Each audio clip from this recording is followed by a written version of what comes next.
Shalom saudaraku yang dikasihi Tuhan. Kita mengetahui bersama di bulan-bulan Desember ini, saudara-saudara kita gereja-gereja Tuhan disibukkan memperingati hari Natal, saudara. Mereka sibuk menghiasi gereja mereka dengan segala aksesoris. Mereka sibuk mempersiapkan Natal dengan segala kemeriahan, dengan segala kemewahan yang ada. Saudaraku yang dikasihi Tuhan, memang ini tidak salah, bahwa Tuhan memang pernah hadir. Yesus Kristus pernah inkarnasi menjadi manusia 2000 tahun lalu. Dia putra Bapa, diutus Bapa dari surga agar setiap orang yang percaya tidak binasa, tetapi memperoleh hidup yang kekal. Yohanes 3 ayat 16. Karena begitu besar kasih Allah akan dunia ini, sehingga ia mengaruniakan anaknya yang tunggal, supaya setiap orang percaya kepadanya tidak binasa, melainkan beroleh hidup yang kekal. Karena begitu besar kasih Bapa di surga, kasih Bapa mengasihi kita umat manusia.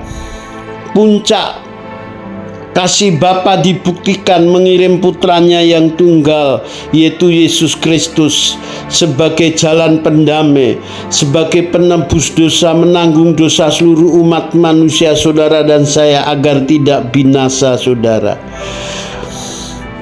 Saudaraku yang dikasihi Tuhan, tentu Injil Yohanes ini ditulis pada abad pertama. Pada abad pertama, murid-murid Tuhan teraniaya.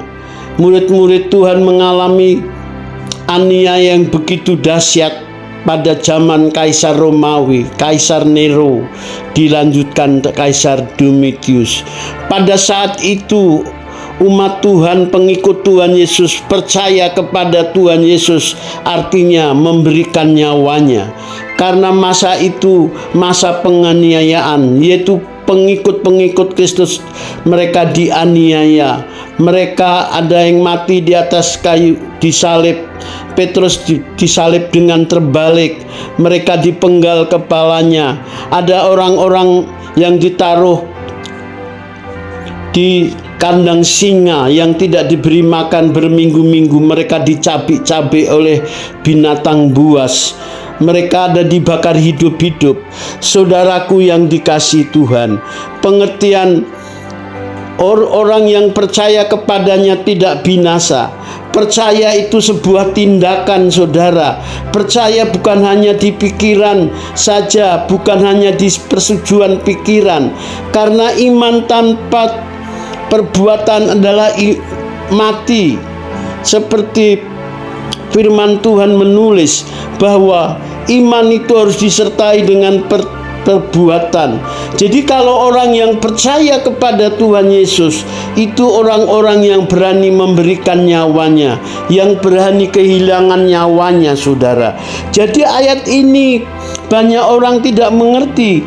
Jadi kalau hanya percaya kepada Tuhan di pikiran saja, di persetujuan akal pikiran langsung selamat, ini salah, saudara. Percaya itu sebuah tindakan, sebuah perbuatan meresponi apa yang Tuhan mau, mengikuti jejaknya Kristus, melakukan kehendaknya.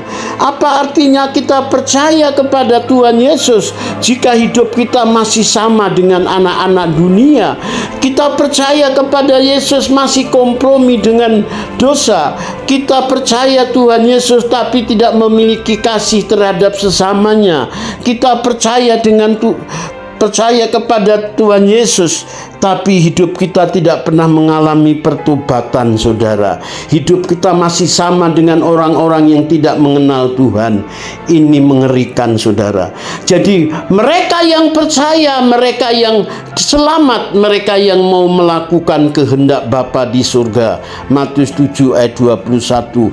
Mereka yang mau hidup mengikuti jejaknya Kristus, hidupnya menjadi saksi Kristus dimanapun mereka berada. Saya jamin orang-orang ini akan diselamatkan.